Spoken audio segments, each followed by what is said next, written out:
Hello everyone, how are you doing? This is MD Tech here with another quick tutorial. In today's tutorial, I'm going to show you guys how to set your Samsung Galaxy incoming call ringtone to silent mode with vibration turned on.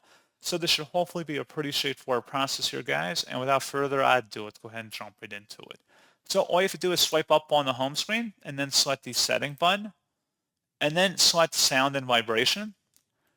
And then you want to go underneath where it says ring volume, drag it all the way to the left, and then you'll see a little vibration icon will appear.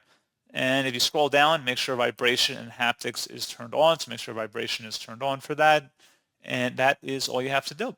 So pretty straightforward process on that, guys. And as always, thank you for watching. I do hope I was able to help you out. And I do look forward to catching you all in the next tutorial. Goodbye.